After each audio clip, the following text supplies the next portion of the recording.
BC politicians are heading back to their ridings after finishing a fiery spring session of the legislature today. For more on that, let's head to the BC Legislature and check in once again with our Rob Shaw. So, Rob, recap the session for us. Tell us what MLAs are saying about it today.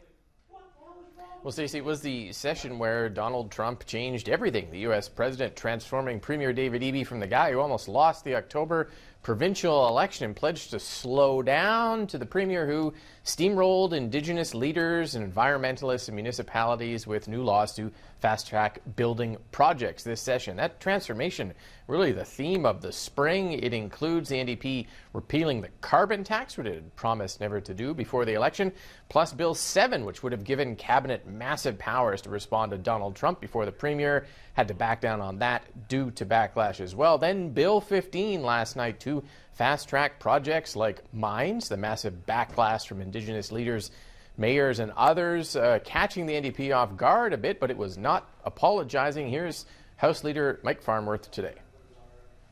When you make decisions, there are going to be people who are not happy and people who are happy.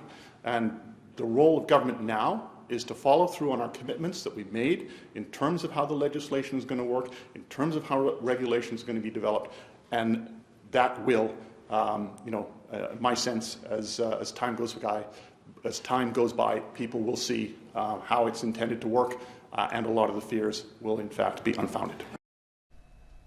The opposition Conservatives had a rocky session too, losing 3 far-right members to independents, but they rallied, hammering the government on the usual issues daily here: safe supply, crime, healthcare, and affordability. Combined with the Greens, they forced that tie vote on Bill 15 last night, which was broken by the Speaker, coming close to bringing the government down. Here's Leader John Rustad today. The fact that there is mass opposition everywhere in the province, whether it's environmental groups or First Nation leaders, whether it's community leaders, business leaders. Obviously, the Green Party opposed to it, we're opposed to it, and yet they have not changed their way. They just decided, damn the torpedoes, full steam ahead in terms of moving forward these undemocratic processes. What these bills actually have allowed the NDP to do is to be able to pick and choose winners and losers.